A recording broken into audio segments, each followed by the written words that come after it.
Chapter 8 continue કરીએ છીએ। Topic number આજનો છે ટોપિક 8.3.2 અને આ આવ્યું છે પેજ નંબર 221 ઉપર। તો સૌથી પહેલા આપણે સમજી લઈએ કે પરમાણ્વીય કદ એટલે કે પરમાણ્વીય ત્રિજ્યા અને આયનીય ત્રિજ્યામાં શું ફરક જોવા મળે છે। તો સૌથી પહેલા મેં અમુક પોઈન્ટ નોટ ડાઉન કર્યા છે બોર્ડ ઉપર કે આવર્ત કોષ્ટકમાં ડાબેથી જમણી તરફ જતા, હવે ડાબેથી જમણી તરફ જતા એટલે શું કે 3D કક્ષક છે। તો 3D માં સ્ટાર્ટિંગ છે સ્કેન્ડિયમ ને SC, સ્કેન્ડિયમ થી આપણે લાસ્ટ તત્વ કયો હતો ઝિંક, કોપર પછી ઝિંક। ઓકે, તો સ્કેન્ડિયમ થી ઝિંક તરફ એટલે આ કયું છે ડાબેથી કઈ તરફ જતા જમણી તરફ જતા શું જોવા મળે છે તો કે આયનીય ત્રિજ્યામાં ઘટાડો જોવા મળે છે અને પરમાણ્વીય ત્રિજ્યામાં પણ ઘટાડો જોવા મળે છે। આ વસ્તુ નોટ ડાઉન કરી લેવાની મગજમાં કે ક્યારે પણ પૂછાય 2 માર્ક્સમાં કે ડી વિભાગમાં ડાબેથી જમણી તરફ જતા અથવા તો ઉપરથી નીચે તરફ આવતા। ઉપરથી નીચે એટલે શું કે માનો કે હું હોરિઝોન્ટલ ની બદલે વર્ટિકલ લાઈન ડ્રો કરું તો હું શું લખીશ સ્કેન્ડિયમ ઉપર ને ઝિંક નીચે। તો ફોર એક્ઝામ્પલ અહીંયા ઝિંક લખું તો શું લખવાનું ઉપરથી નીચે તરફ જતા। પણ આપણો મેન્ડેલિફ પિરિયોડિક ટેબલનો આવર્ત કોષ્ટક જોઈએ તો કેવો છે તો કે ડાબેથી જમણે જાય એવો છે ને। તો આપણે શું લખવાનું કે આવર્ત કોષ્ટકમાં ડાબેથી જમણી તરફ જતા પરમાણ્વીય ક્રમાંક વધે। સૌથી પહેલા પરમાણ્વીય ક્રમાંકની સંજ્ઞા શું છે તો કે z, કોના વડે દર્શાવીએ આપણે z વડે। માનો કે સ્કેન્ડિયમ નું z છે 21 ને ઝિંક નું z છે 30, તો આનો શું મતલબ થાય છે કે આની પાસે આટલા ઇલેક્ટ્રોન છે, આની પાસે આટલા ઇલેક્ટ્રોન છે। ખ્યાલ આવ્યો? z એટલે શું પરમાણ્વીય ક્રમાંક। તો આપણે જનરલી વિચારીએ કે ડાબેથી જમણી તરફ જઈએ તો પરમાણ્વીય ક્રમાંકમાં શું જોવા મળે વધારો જોવા મળે। શું જોવા મળે? કારણ કે આપણે 21 22 23 24 થી લઈને 30 સુધી પહોંચ્યા ને તો પરમાણ્વીય ક્રમાંક વધ્યો એટલે કે ઇલેક્ટ્રોનીય રચનામાં એક ઇલેક્ટ્રોન ઉમેરાતો ગયો। સમજાય છે? તો પહેલી વસ્તુ શું કે ડાબેથી જમણી તરફ એ તો કોઈ ભી સમૂહની વાત કરતા હોય ને તો હંમેશા પરમાણ્વીય ક્રમાંક વધે જ છે। કારણ કે આપણે ગોઠવ્યો છે કેવી રીતે કે હાઇડ્રોજન હિલિયમ લિથિયમ ફોર્થ કયો છે hydrogen helium lithium beryllium boron carbon nitrogen oxygen fluorine. તો જેમ જેમ આપણે આગળ જશું તેમ તેમ પરમાણ્વીય ક્રમાંક વધે છે કારણ કે ઇલેક્ટ્રોન ઉમેરાતા જાય છે। ખ્યાલ આવે? તો આપણા 3D કક્ષક ક્યાંથી ચાલુ થઈ છે તો કે 21 નંબર થી ચાલુ થઈ છે। 21 નંબર ઉપર કયો તત્વ આવેલો છે સ્કેન્ડિયમ નામનો તત્વ આવેલો છે। તો ડાબેથી જમણી તરફ જતા એક ઇલેક્ટ્રોન વધતો જાય એટલે આપણે શું લખશું કે પરમાણ્વીય ક્રમાંક વધે એટલે કે એક ઇલેક્ટ્રોન એડ થતો ગયો। આટલું સમજાણું? ચાલો હવે મેં અહીંયા શું લખ્યું છે કે પરમાણ્વીય ત્રિજ્યા એટલે કે શું તો કે કદ। આપણને ત્રિજ્યા ના સમજમાં આવતું હોય તો આપણે શું સમજવા માટે કદ। તો કદ વધે રીઝન બેઝિક રીઝન કે હાઇડ્રોજન પાસે એક ઇલેક્ટ્રોન છે તો નાનું કદ, હિલિયમ પાસે 2 ઇલેક્ટ્રોન છે બરાબર ને, તો s કક્ષકમાં બીજું આવી ગયું તો હિલિયમ કરતા લિથિયમનું કદ વધી જાય। શું કામ? તો કે એક ઇલેક્ટ્રોન ઉમેરાઈ ગયો તો નવી કક્ષક આવી। ખ્યાલ આવે છે? પછી એની સરખામણી આપણે નિયોન સાથે કરીએ તો નિયોન પાસે 10 ઇલેક્ટ્રોન છે અને એમાં p કક્ષક પણ ઉમેરાઈ ગઈ 2p6 લખીએ ને આપણે। ખ્યાલ આવે છે? તો એનો મતલબ શું થાય કે જેમ જેમ ઇલેક્ટ્રોનની સંખ્યા વધે એટલે કે પરમાણ્વીય ક્રમાંક વધે તેમ તેમ શું જોવા મળે છે કદ વધે છે। કદ વધે કે નહીં? કારણ કે ઇલેક્ટ્રોન મૂકતા જઈએ તો અગાઉના સિદ્ધાંત પ્રમાણે 1s માં 2 2s માં 2 ચાલો મેક્સિમમ કેટલા ઇલેક્ટ્રોન મૂકી શકીએ? આ હું સાતવાળું આપવાનું હતું એ મેં શોર્ટમાં લખ્યું છે કારણ કે ત્યારે તો આપણે આ ડ્રોઈંગ કરવા બેસીએ એટલે આપણને આવડવું જોઈએ ને, આ આવડવું જોઈએ। આ નહીં આવડતું હોય સ્ટુડન્ટ્સ તો ઇલેક્ટ્રોનની રચના લખતા આવડશે નહીં। ખ્યાલ આવ્યો? ચાલો મેક્સિમમ લખી દઈએ કે s માં કેટલા સમય તો કે 2, s માં 2, p માં કેટલા સમય 6, s માં 2 p માં 6 s માં 2 d માં વધુમાં વધુ 10 વેરી ગુડ p માં 6 s માં 2 d માં 10 p માં 6 s માં 2 f માં વધુમાં વધુ 14 આવડ્યું d માં વધુમાં વધુ 10 p માં વધુમાં વધુ 6 હજી આગળ છે પણ મેં લખ્યું નથી કારણ કે આપણે ડી વિભાગ ભણીએ ને એટલે ચાલો કાઉન્ટ કરવાનું ચાલુ કરીએ આ બે ઇલેક્ટ્રોન સમાઈ ગયા હિલિયમ 2 ને 2 4 4 ને 6 10 તો આ થઈ ગઈ આપણી નિયોનની ઇલેક્ટ્રોનીય રચના કારણ કે નિયોન પાસે 10 ઇલેક્ટ્રોન છે તો નિયોનની ઇલેક્ટ્રોનીય રચના શું લખીએ He કારણ કે 1s2 ને આપણે હિલિયમ કહીએ ને તો He 2s2 2p6 તો એ આપણું નિયોન થઈ ગયું પછી 11 માંથી આપણે 3s માં 1 મૂકીએ પછી 3s માં 2 મૂકીએ ખ્યાલ આવે છે ઓકે 10 ને 2 12 ને 6 18 18 ને 2 એટલે અહીંયા 20 એ પહોંચી ગયા તો 20 પહેલા 18 એટલે કે અહીંયા તો અહીંયા કયું આવ્યું આપણું આર્ગન કયું આવ્યું કારણ કે આર્ગન પાસે કેટલા ઇલેક્ટ્રોન છે 18 પછી આપણે જે સમૂહ લખીએ તો આપણે શું લખશું ઇલેક્ટ્રોનની રચના એની શું થશે આર્ગન 4s1 રીઝન તો કે એક ઇલેક્ટ્રોન ઉમેરાય ને તો આગળ પછી 11 માં 19 માં નંબરનો જે તત્વ હશે ને 19 માં નંબરનો તો આર્ગનના 18 ઇલેક્ટ્રોન નાનો 1 થઈ ગયું 19 પછી આ 20 માં નંબરનો જે તત્વ હશે સ્કેન્ડિયમ પહેલા તો એની ઇલેક્ટ્રોનની રચના શું થશે આર્ગન 4s2 તો આના 18 ને આના 2 એટલે 20 થઈ ગયું પછી 21 નું કયું છે સ્કેન્ડિયમ કયો સ્કેન્ડિયમ તો સ્કેન્ડિયમની ઇલેક્ટ્રોનની રચના શું થાય આના પરથી કરી શકીએ કે આ ફિલઅપ થઈ ગયું તો 3d માં 1 તો સ્કેન્ડિયમની ઇલેક્ટ્રોનની રચના શું થઈ આર્ગન 3d 1 4s2 હવે સમજાણ તો આપણું આર્ગન ક્યાંથી ચાલુ થયું કે 3d માં 10 ઇલેક્ટ્રોન સમાય તો 1 થી લઈને 10 સુધી બધા ક્યાં આવશે ઝિંક વાળા અહીંયા આવશે કારણ કે ઝિંકની ઇલેક્ટ્રોનની રચના શું છે 3d10 4s2 ખ્યાલ આવી ગયો પછી 4d કક્ષક કઈ 4d યુટેરિયમ y થી ચાલુ થાય ને ઈ y માં શું હશે 4p માં ભરાવાનું ચાલુ થશે 4p1 4p2 4p3 4p4 સમજાય છે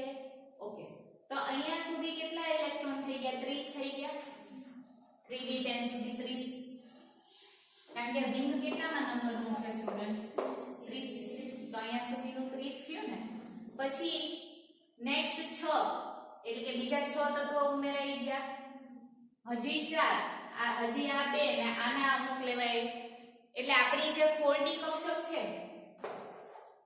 4d માં ઉમેરાનું ચાલુ થાય તો જ આપણે એને 4d કક્ષક કહીએ ને અને રહીને પછી આપણી કઈ આવે છે 5d કક્ષક ખ્યાલ આવે છે તો ટોટલ ઇલેક્ટ્રોન આપણે ઉપરથી કાઉન્ટ કરવાનું પણ એક વસ્તુ યાદ રાખવાની s માં 2 p માં 6 d માં 10 f માં આનો શેપ કેવો હોય સિમ્પલ હોય px નો આની 6 કેવી રીતે થાય તો કે px py pz બે આમાં ને બે આમાં એવી રીતે 6 થાય ડી કક્ષક કેવી રીતે દોરવાની હોય તો કે આવી રીતે 5 ખાના દોરવાના આમાં 2 ઇલેક્ટ્રોન આમાં 2 આમાં 2 આમાં 2 આવી રીતે 10 ખ્યાલ આવી ગયો ઓકે f સુધી તો આપણે બહુ જતા જ નથી પણ અને આનો શેપ એ આપણને ખબર છે કે pxy pyz ને pzx નો શેપ કેવો આવે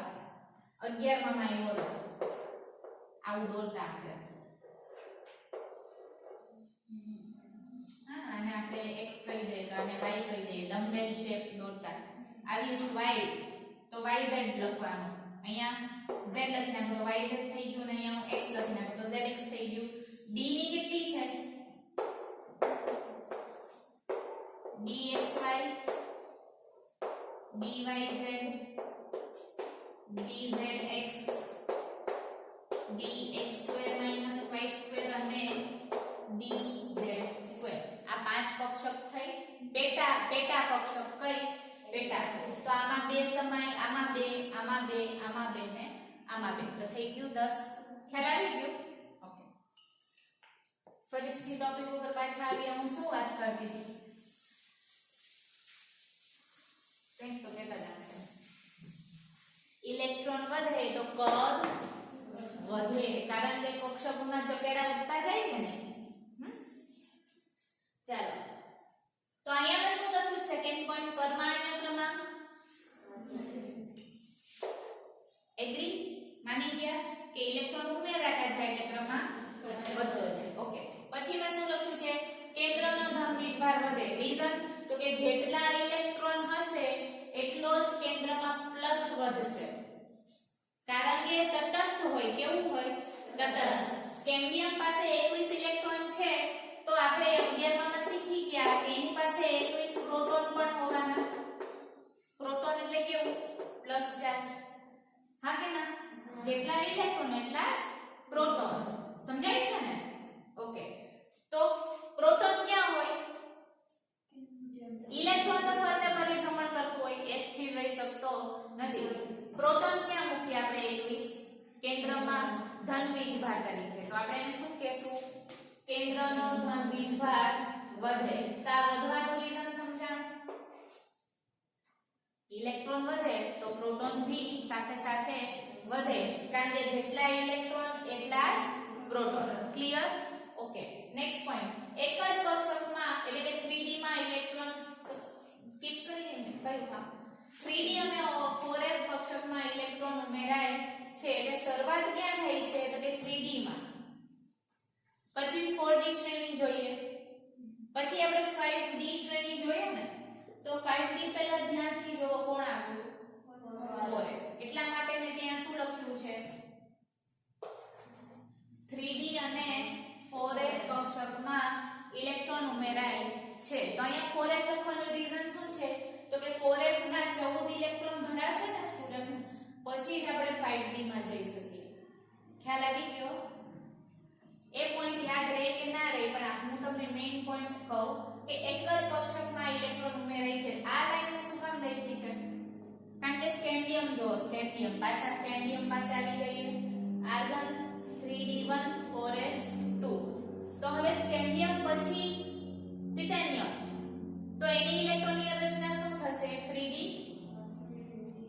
2 થશે ને આ 1 હતું તો 3d 2 વેનેડિયમની 3d 3 ક્રોમિયમની 3d 5 પછી મેંગનીઝની 3d 6 તો 3d જ કક્ષકમાં ઇલેક્ટ્રોન ઉમેરાય છે ખ્યાલ આવે છે આ 4s2 કોમન રહે છે તમે નોટ ડાઉન કર્યું છે ઇલેક્ટ્રોનની રચનામાં 4s2 4s2 4s2 4s2 4s2 ક્યાં સુધી ઝિંક સુધી 4s2 કોમન રહે છે તો હું શું કહું છું કે છેલ્લો દાખલ થતો ઇલેક્ટ્રોન કઈ કક્ષકમાં ઉમેરાય છે ડી કક્ષકમાં ખ્યાલ આવે આમાં ઇલેક્ટ્રોનની રચનામાં ફેરફાર ક્યાં જોવા મળ્યો તો કે ડી માં જ જોવા મળ્યો ને કારણ કે ડી માં આપણે શું મૂક્યું 1 2 3 4 નહીં 1 2 3 પછી 4 ના બદલે ડાયરેક્ટ શું આવ્યું હતું 5 પછી 6 7 8 9 ના બદલે શું આવ્યું હતું 10 10 તો કેમાં ઇલેક્ટ્રોન મૂક્યા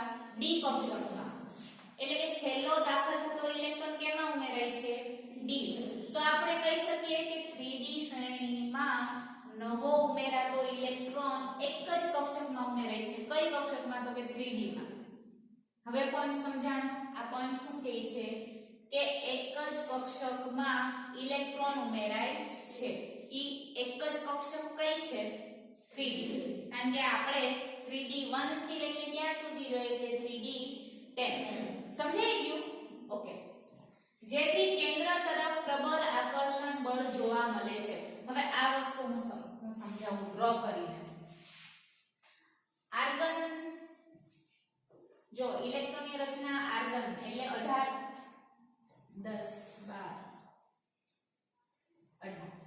એટલે ઇલેક્ટ્રોનની રચના શું થઈ આર્ગનની ઇલેક્ટ્રોનની રચના લખો અહીંયા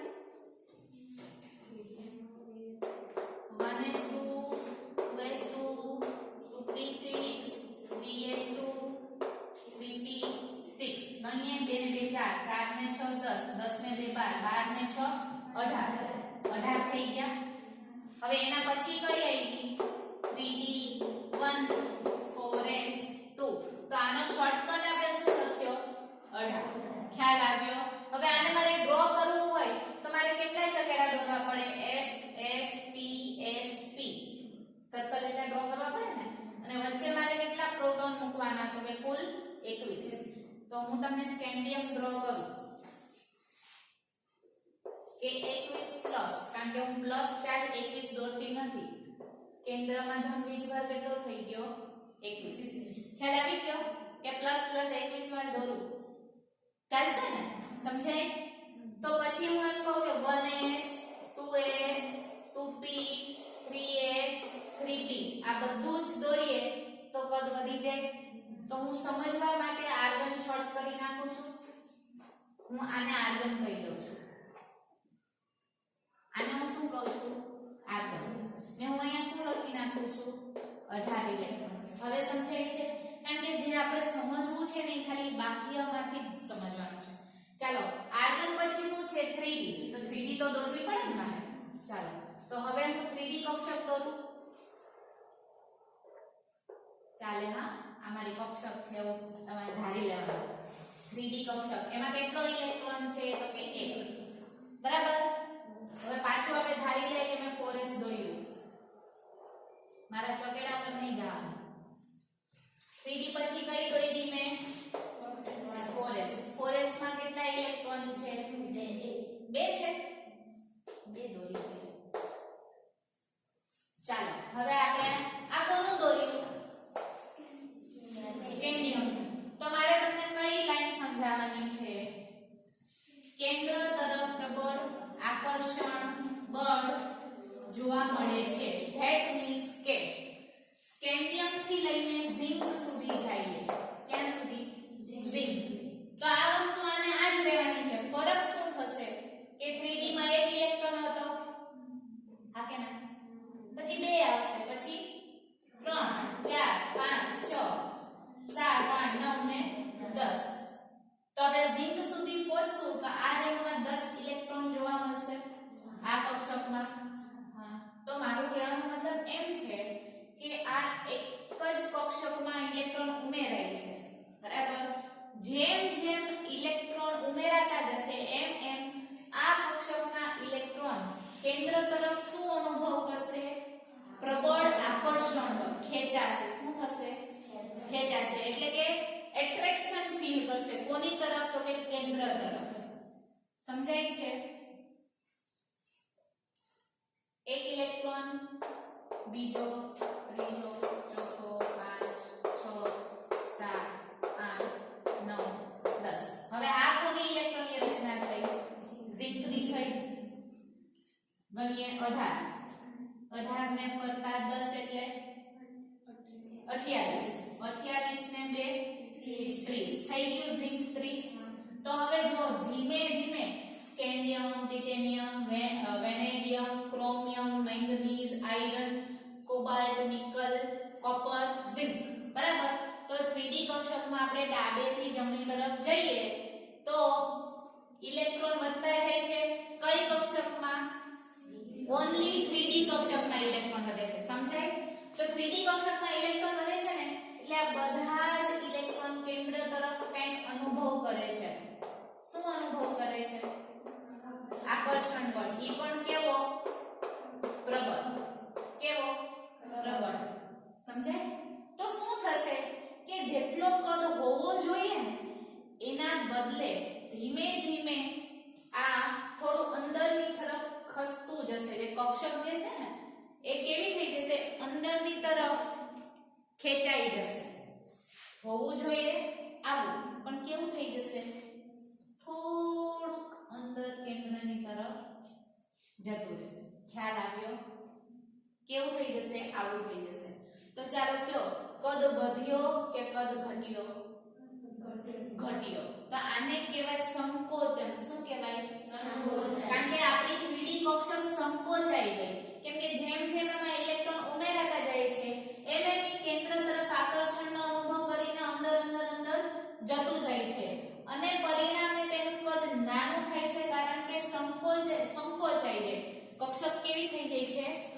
સંકોચાઈ જાય છે, કારણ કે હજી એક રીઝન, અંદર પ્લસ ચાર્જ બી વધતા જાય છે. જેમ જેમ તમે ઇલેક્ટ્રોન મૂકો એમ વચ્ચે પ્લસ ચાર્જ મૂકતા જઈએ તો આ 21 માંથી કેટલા પ્લસ ચાર્જ થઈ ગયા? 30 થઈ ગયા છે ને. તો શું થાય, જેમ જેમ ઇલેક્ટ્રોન મૂકો એમ એમ ધન વીજભાર કેન્દ્રનો મૂકતો જાય તો આ પ્લસ કોને એટ્રેક્ટ કરે? માઈનસ ને એટ્રેક્ટ કરે, આકર્ષણ આપે ને. તો હવે આ લાઈન ફરીથી વાંચો, સમજાણી કેવી કેજો. એક જ કક્ષકમાં એટલે કે કઈ 3D માં ઇલેક્ટ્રોન ઉમેરાય છે, કરેક્ટ? ઓકે. જેથી કેન્દ્ર તરફ પ્રબળ એટલે કે વધારે આકર્ષણ બળ જોવા મળે છે. આ પોઈન્ટ સમજાણો? ઓકે. પરિણામે આના લીધે શું થશે તો કે પરમાણુના કદ એટલે કે ત્રિજ્યામાં એ બધે અહીંયા ઘટાડો જોવા મળે છે. પણ ક્યારે? લેન્થેનાઇડ સંકોચન, અને જેને લેન્થેનાઇડ સંકોચન કહેવાય છે. બરાબર. શું જોવા મળે છે?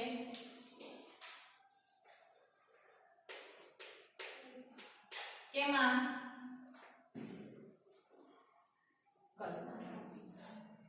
અને આ લેન્થેનાઇડ સંકોચન 3 માર્ક્સમાં અથવા તો 2 માર્ક્સમાં પૂછાય જ છે કે ડી વિભાગ સિમ્પલ પૂછ્યો છે લેન્થેનાઇડ સંકોચન સમજાવો, તો તમારે શું સમજાવવાનું? પોઈન્ટ નંબર 1, કેન્દ્રમાં આવર્ત મેન્ડલીફ પિરિયોડિક ટેબલમાં અથવા તો આવર્ત કોષ્ટકમાં ડાબેથી જમણે તરફ જતા પરમાણ્વીય ક્રમાંક વધે. કરેક્ટ? પરમાણ્વીય ક્રમાંક વધે છે, એ પહેલો પોઈન્ટ છે. ક્રમાંક વધે એટલે કેન્દ્રનો ધન વીજભાર વધે કે ઘટે? ઇલેક્ટ્રોન ઉમેરાય તો કેન્દ્રનો ધન વીજભાર વધે કે વધે ને, કારણ કે ઇલેક્ટ્રોન મૂકતા જાવ તો પ્રોટોન भी આવશે ને.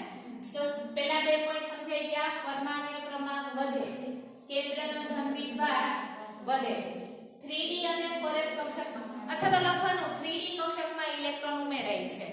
4f યાદ ના રહે તો આપણે શું લખવાનું? 3D કક્ષકમાં ઇલેક્ટ્રોન ઉમેરાય છે. ક્યાંથી? તો કે સ્કેન્ડિયમ થી ઝિંક તરફ જતા. કરેક્ટ? પછી લખવાનું કે એક જ કક્ષકમાં ઇલેક્ટ્રોન ઉમેરાવાથી, કઈ કક્ષક? 3D. એટલે એક જ કક્ષકમાં વારંવાર ઇલેક્ટ્રોન ઉમેરાવાથી શું થશે? તે કક્ષક કેન્દ્ર તરફ શું અનુભવ કરે? આકર્ષણ બળ. કેવું આકર્ષણ બળ? પ્રબળ, સ્ટ્રોંગ. ખ્યાલ આવ્યો? તો એક જ કક્ષકમાં ઇલેક્ટ્રોન ઉમેરાવાથી તે કક્ષક કેન્દ્ર તરફ પ્રબળ આકર્ષણ બળ અનુભવે છે. પરિણામે શું જોવા મળે છે? પરિણામે 3D કક્ષક સંકોચાઈ જાય છે. કેવી થઈ જાય છે? સંકોચાઈ જાય છે. અને આ સંકોચનને આપણે શું કહેશું? લેન્થેનાઇડ સંકોચન કહેવાય છે. સમજાઈ ગયું? હજી એક વસ્તુ કે મેડમ આ સ્ક્રીનિંગ અસર, શિલ્ડિંગ અસર 11 માં શીખાતા તો એ કેમ નથી જોવા મળતી? તો કે સ્ટુડન્ટ્સ 3D કક્ષકમાં કેટલા ઇલેક્ટ્રોન છે? Total 10 electron. પણ એની આગળની જે કક્ષક છે એની પાસે માત્ર 4s કક્ષકમાં માત્ર અને માત્ર 2 ઇલેક્ટ્રોન છે. અહીંયા જુઓ 3D માં કેટલા છે? 10. આગળની કક્ષકમાં 2, એની આગળ 6, એની આગળ 2, એની આગળ 6. તો આ ડી કક્ષકના 10 ઇલેક્ટ્રોન છે ને સ્ટુડન્ટ્સ, એને આ s કક્ષકના 2 ઇલેક્ટ્રોન અપાકર્ષણ આપશે. શું આપશે? અપાકર્ષણ. આ 10 ને આ 2 ઇલેક્ટ્રોન શું કરશે? અપાકર્ષણ એટલે કે દૂર ધકેલવાની કોશિશ કરશે. પણ કોણ મોટું? 10 મોટું કે 2? 10 મોટું ને, તો આ એને રોકી શકવાના નથી, જેના લીધે સંકોચાય છે. ખ્યાલ આવ્યો? આપણે શિલ્ડિંગ અસર કહીએ અથવા તો સ્ક્રીનિંગ અસર કહીએ, એ શું જોવા મળે છે? તો કે અંદરના ઇલેક્ટ્રોનની સંખ્યા બહારના ઇલેક્ટ્રોન બાહ્યતમ ઇલેક્ટ્રોનની સંખ્યા કરતા ઓછી હોય તો સંકોચાઈ જાય, વધારે હોય તો એ રોકી રાખે ને, અંદર આવવા દેતું નથી. તો સ્ક્રીનિંગ અસર વધારે જોવા મળે. પણ અહીંયા સ્ક્રીનિંગ અસર કેવી જોવા મળી? ઓછી. શિલ્ડિંગ અસર, ચાલો શિલ્ડિંગ અસર કેવી જોવા મળે છે? ઓછી જોવા મળે છે. જેનાથી 3D કક્ષક સંકોચાઈ જાય છે અને એને આપણે લેન્થેનાઇડ સંકોચન કહીએ છીએ. લેન્થેનાઇડ શું કામ? કારણ કે 3D 4D અને 5D ને આપણે શું કહેશું? લેન્થેનોઇડ શ્રેણી કહેશું. કઈ શ્રેણી? લેન્થેનોઇડ. ખ્યાલ આવ્યો? તો લેન્થેનાઇડ સંકોચન સમજાઈ ગયું. આપણે 3D લઈને જ સમજાવવાનું, 4D 5D માં નહીં પડવાનું. 3D નું ઉદાહરણ લઈને જ સમજાવવાનું કે સ્કેનિયમ થી ઝિંક તરફ જઈએ એટલે એક ઇલેક્ટ્રોન વધતો જાય, કેન્દ્રનો ધન વીજભાર વધતો જાય. જ્યારે 3D કક્ષક સંપૂર્ણ ભરાઈ જાય છે તે કેન્દ્ર તરફ પ્રબળ આકર્ષણ બળનો અનુભવ કરે છે. પરિણામ સ્વરૂપ લેન્થેનાઇડ સંકોચન જોવા મળે છે. ચાલો આ આપણો પોઈન્ટ પૂરો કર્યો. કયો પોઈન્ટ પૂરો કર્યો? હા, જેના પરિણામે પરમાણુની ત્રિજ્યા કેવી થાય છે? ઘટે. અને આયનની ત્રિજ્યા પણ ઘટે. આયનની ત્રિજ્યા એટલે શું? તટસ્થને આપણે આયનમાં ફેરવીએ. સ્કેન્ડિયમ હોય તો સ્કેન્ડિયમ +1 લખું, +2 લખું, +3 લખું, તેને આયન કહેવાય. શું કહેવાય? તો ઈ પણ ઘટે છે. પર્ટિક્યુલર આયનની પણ ઘટે. ટૂંકમાં આપણને પૂછાય કે ડી વિભાગ વિશે માહિતી આપો તો આપણે લખવાનું કે ડી વિભાગમાં પરમાણુ ક્રમાંક વધશે, એમાં ઘટે એવું નહીં લખતા. ક્રમાંક શું થાય છે? વધે. શું કામ? કારણ કે ઇલેક્ટ્રોન ઉમેરાય છે, પણ ક્રમાંકની બદલે ત્રિજ્યા શું થાય છે? ઘટે. આયનીય ત્રિજ્યા ઘટે. તો ત્રણ શબ્દ યાદ રાખવાના. કયા ત્રણ? પરમાણ્વીય ક્રમાંક વધે, પરમાણ્વીય ત્રિજ્યા ઘટે, આયનીય ત્રિજ્યા ઘટે. Topic clear? ચાલો.